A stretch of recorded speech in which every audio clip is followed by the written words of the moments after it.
ठीक उसी दिन नूह अपने पुत्र शेम, हम और लिखिए, सुनिएगा जी।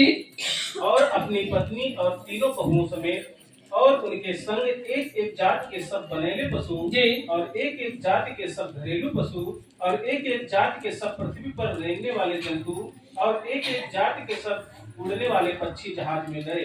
सुनिएगा, परमेश्वर ने सबको, सब जातियों में से, सब पक्षियों में से, सब जानवरों में से एक एक जोड़े को लिया और क्या किया, जहाज में जाने देता है। सोचिएगा, जहाज का जो मुख्य द्वार था किसने बंद किया? नूह ने नहीं बंद किया। नूह ने, ये बहुत अमेजिंग कहानी, बहुत दिलचस्प बात है। अरे नूह ने तो जहाज बना, तो नूह को बंद करना चाहिए था दरवाजे को। कौन बंद करता है? कौन बंद करता है? परमेश्वर। अब पता है, जो जो परमेश्वर नूह को आज्ञा दे रहा था, नूह वैसा ही कर रहा था। उसमें घटा बढ़ा नहीं रहा था। उसमें घटा बढ़ा नहीं रहा था। लिखा है वचन में कि उसने जहाज की लंबाई को बताया, ऊंचाई को बताया, चौड़ाई को बताया और कितने कैसे कमरे बनेंगे ये भी उसने, परमेश्वर ने नूह को बताया। खंड नूह ने वैसा ही किया। ऐसा नहीं कि हम अपने लिए अलग कमरा बना लेते बढ़िया वाला। कभी कभी लगता है घर पेंट नहीं, इसको पेंट करा लेते अपने मन से बढ़िया वाला। ऐसा नूह ने, परमेश्वर आपकी इच्छा पूरी, जैसा आप चाह रहे वैसा ही मैं करूंगा। और लिखा है उसकी इसी बात से परमेश्वर इसका कह सकते शुद्ध भाषा में बहुत लड़ाई हो गया, बहुत कलंकित हो गया और परमेश्वर ने नूह को धर्मी जाना और उसके पूरे परिवार को बचा लिया। हालेलुया। जहाज का द्वार परमेश्वर बंद कर देता है। और इतनी बारिश होती है, इतनी बारिश होती है, लिखा 40 दिन और 40 रात लगातार बारिश हुई। जब बारिश होने लगी ना, तब लोगों को लगा यस, नूह सही कह रहा था। अब पता, जब कोई बड़ी लंबी नदी या कोई समंदर हो, जब उसमें बाढ़ आती है और बिल्कुल तेज से सूखा हो, इसको ऐसे समझेंगे, जो ये नहर है, नहर में जब पानी नहीं होता तो बहुत सूखा होता, बहुत अच्छा लगता है। पर कई लोग जो हमारे मित्र हुआ करते थे बचपन में, वो वहां जाते थे और बताया करते थे, जब नहर आती है तो इतनी तेज से इसमें आवाजें आती हैं, लगता है भूचाल आ रहा है। लगता है जब बाढ़ आती है, मतलब नहर का पानी छोड़ा जाता है, ये समंदर में बाढ़ आती है, ऐसा लगता है क्या होता है, भूचाल आ रहा है। मतलब लोगों को, नूह के जमाने के लोगों को तो पता चल रहा होगा कि बाढ़ आ रही है, बारिश हो रही है, पर फिर भी उन्होंने मन नहीं फिराया, अपने पापों से पश्चाताप नहीं किया और जिसके कारण उनका जो प्रतिफल मिला, उनको मौत मिली। मैं आपको बताना चाहता हूँ, कई बार हम अपने पापों से मन नहीं फिराते, तौबा नहीं करते। अरे कोई बात नहीं, तो छोटी सी बात है, हो जाने दो। इसके बदले में परमेश्वर कई बार एक ऐसे बातों को लेकर आता है जो हमारे और आपके लिए गलत नजर में आता है। Hallelujah, hallelujah. मैं आपको बताना चाहता हूँ, परमेश्वर चाहता कि आप स्वतंत्र जिए। अय्यूब की पुस्तक 26 अध्याय और उसकी 8वीं आयत, देखिए क्या लिखा है। अय्यूब की पुस्तक उसका 26 अध्याय, बहुत अच्छी बात लिखी है यहाँ पे। हाँ जी। वो जल को अपनी काली घटाओं में बांध रखता। सुनिएगा, परमेश्वर वचन क्या कहता है, लिखा है वो तो जल को अपने हाथों से काली घटाओं को क्या करता है, बांध रखता। क्या करता है, फिर से पढ़ दिया। वो जल को अपनी काली घटाओं में बांध रखता। वो जल को तो अपनी काली घटाओं को अपने हाथों से क्या करता है, बांध देता है। और बादल उसके बोझ से नहीं फटता। देखिएगा, बादल उसके बोझ से नहीं फटता। जब तक परमेश्वर नहीं चाहता तो कुछ नहीं होता। और लिखा है परमेश्वर इतना संप्रभुता करने वाला है, इतना सामर्थ्य है, इतना पावरफुल है कि वो बाढ़ को, वो बारिश को आज्ञा देता है ताकि वो बारिश पृथ्वी पे। अब पता है वचन का लिखने वाला कहता है परमेश्वर तो वो उसको आज्ञा देता है कि इस पृथ्वी को उपजाऊ बनाए। बारिश यूं ही नहीं जाती लौटकर, बल्कि लिखा है बहुत फल को लेकर आती है। कौन करता है? और हम उस परमेश्वर को पाने के लिए, अपने बुरे कामों से फिरने के लिए कभी तैयार नहीं होते, कभी नहीं तैयार होते। आपके मन की मुरादें भी पूरी हो जाए ना, तब भी कभी नहीं तैयार, कई बार नहीं होते। अरे चलो, ये तो हर इतवार को भैया बताया करते हैं। मैं आपको बताना चाहता हूँ, नूह के जमाने में नूह भी बरसों से लोगों को बता रहा था परमेश्वर बाढ़ लाएगा, परमेश्वर बाढ़ लाएगा और पश्चाताप करो, मन को फिराओ और तुम भी मेरे साथ जहाज में आओ। लोगों ने ठट्ठा उड़ाया, लोगों ने ठट्ठा उड़ाया, पर उसका खामियाजा यही हुआ कि पृथ्वी एक बार फिर से इस बार का समस्या का देखने पाई और सारी मानव जाति। मैं आपको बताना चाहता हूँ परमेश्वर संप्रभुता करने वाला परमेश्वर है, वो दिव्य परमेश्वर है, वो बहुत सामर्थ्य और पावरफुल परमेश्वर है, उसके आगे कोई टिक नहीं सकता। वो चाहे तो चुटकियों में काम करता है, वो चाहे तो आपके मनों को पल में बदलता है, वो चाहे तो आपके जीवन को पल में बदलता है। जहां पे आप 10 साल कमाई के चक्कर में कि हम इस काम को करेंगे, 10 साल बीत गए और आपने एक घर नहीं बनवा पाया, और परमेश्वर ने इस इंतजाम को किया, आपने साल नहीं गुजरा और आपने अच्छे घर को बनवाया।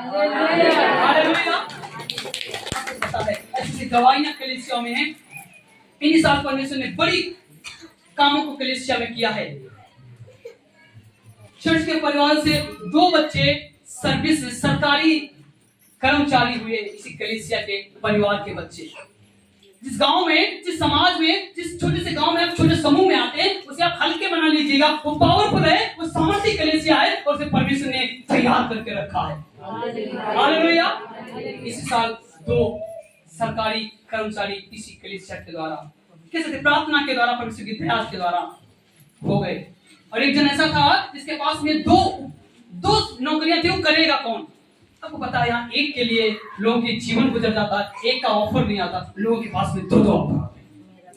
Hallelujah, hallelujah. परमेश्वर की दया है, परमेश्वर की महानता है, और कहीं ना कहीं उस परिवार का प्रयास है, प्रार्थनाओं में, दुआओं में, ताकि वो परिवार फलवंत हो रहा है। हालेलुया। इतना ही नहीं, अभी पिछले दिनों में अभी एक आंटी जी गोस्वान से, उनको परमेश्वर एक नई पिकअप दिलाई। आप अद्भुत हैं, आपकी कलीसिया अद्भुत है। आपको लगता है आपके जीवन में काम नहीं हो रहा, पर दूसरों को जीवन में देखिए उसे काम हो रहा नहीं हो रहा है। अगर उसके जीवन में काम होगा तो आपके जीवन में भी काम। अभी आज एक भाई जो पत्तापुर से है, भाई अनिल के रिश्तेदार, उन्होंने कई ट्रैक्टर को निकला के और आज चर्च में आए। हालेलुया। मैं कहना चाहता हूँ आपके जीवन में, आप जिस कलीसिया से जुड़े हैं उसको हल्के में न लीजिए, वो बहुत सामर्थ्य है और आपके जीवन में बहुत बड़ा प्रभाव को लेकर आती है। हालेलुया। सिर्फ विश्वास बनाए रखिए, किसकी तरह? नूह की तरह। किसकी तरह? नूह की तरह। कि नूह विश्वास योग्य था और धर्मी जन था, और उसके द्वारा उसका परिवार बचाया गया। हालेलुया। मैं कहना चाहता हूँ कि परमेश्वर इन लोगों के जीवन में काम कर सकता है, नूह को बचा सकता है, तो आपकी फैमिली, आपके परिवार को परमेश्वर सदियों तक बचा सकता है। Hallelujah, hallelujah. मेरे प्रियो, एक और पद पढ़ेंगे, दूसरा पत्रस उसका 3 अध्याय 5-7 आयत। क्या लिखा है? दूसरा पत्रस उसका 3 अध्याय और उसकी 3 से उसका 5 से 7 वचन के बीच, 5, 6, 7। वे तो जानबूझकर ये भूल गए। सुनिएगा, लिखा है वे तो जानबूझकर ये भूल गए कि परमेश्वर के वचन के द्वारा, आकाश प्राचीन काल से विद्यमान है। सुनिएगा, आकाश प्राचीन काल से परमेश्वर के दया के द्वारा क्या है? विराजमान, अर्थात स्थिर है। और पृथ्वी भी जल में से बनी और जल में स्थिर है। पृथ्वी भी जल में से बनी है और जल पर स्थिर है। इसी के कारण उस युग का जगत जल में डूबकर नष्ट हो गया। जी, इसलिए उस युग का मतलब नूह के जमाने के लोग उस जल में डूबकर क्या हो गए? जी, नष्ट हो गए। और पर वर्तमान काल के आकाश और पृथ्वी उसी वचन के द्वारा इसलिए रखे गए हैं। लिखा है उसी वचन के आधार पे परमेश्वर ने वर्तमान में पृथ्वी को रखा है आज के दिनों में कि जलाए जाएं। जी, और ये भक्तिहीन मनुष्यों के न्याय और नष्ट होने के दिन तक ऐसे ही रखे रहेंगे। सुनिएगा, लिखा है कि कई बार ऐसी समस्याओं में ताड़नाएं होंगी, ताकि फिर भी आकाश और ये जमीन, ये पृथ्वी बना रहेगा, ताकि लोग जानने पाए कि परमेश्वर है, लोग जानने पाए कि परमेश्वर हरा रहा। सोचिएगा, 5 से 6 महीना इस पृथ्वी पे पानी घटा जरूर पर सूखा नहीं। लिखा है पहाड़ डूब गए थे और 15 फीट, लिखा उसमें 15 हाथ पानी ज्यादा ऊपर चला गया था। कह सकते तकरीब 25-30 फीट ऊपर हो गया था पानी। मैं आपको बताना चाहता हूं, जहां पे परमेश्वर पानी को बरसाना जानता है, वहां पे पानी को सुखाना भी जानता है। हालेलुया। जहां पे समस्या आपके जीवन में आती है, समस्या क्यों ना बारिश के समान हो, क्यों ना समुद्र के समान हो, और आपको दिखे कोई द्वार नहीं है, पर परमेश्वर उसे लाना भी जानता है, उसे आपके जीवन से हटाना भी जानता है। हालेलुया। आपको पता है जब इजरायली मिस्र से जा रहे थे, उन्हें लगता था आगे तो समंदर है और पीछे फिरौन की सेना है और हम बचेंगे नहीं। मूसा से कहते हैं, अरे मूसा तू मुझे कहां ले आया? आगे लाल समंदर है और पीछे सेना आ रही है, तुझको तो मारेंगे, सारे लोगों को खत्म कर देंगे, बचेंगे नहीं। सोचिएगा, लोग मूसा पे कुटकुरा रहे, हम तो वही थे, कहां लेकर आ गए? लाल समंदर आगे है और पीछे क्या है? मौत की खाई दोनों तरफ नजर आ रही थी। किसको? इजरायलियों को। पर आपको पता है परमेश्वर कुछ भी कर सकता। वचन में लिखा है परमेश्वर ने कहा मूसा से, मूसा लाठी ने और समुद्र ने अपना हाथ बढ़ा, समुद्र 2 भाग हो जाएगा। और लिखा है समुद्र 2 भाग हो गया। Hallelujah, hallelujah. समुद्र 2 भाग हो गया। जब इजरायली कुटकुराते, अरे देख आगे भी समुद्र है, पीछे फिरौन की सेना है, अब मार देंगे या बचेंगे नहीं हम लोग। परमेश्वर ने कहा मूसा से, ए मूसा तो अपनी लाठी उठा और अपने हाथ को समुद्र की ओर बढ़ा। और समंदर 2 भाग हो गया। परमेश्वर जब समंदर में रास्ता दे सकता है, तो आपको कठिन परिस्थितियों में भी रास्ता दे सकता है।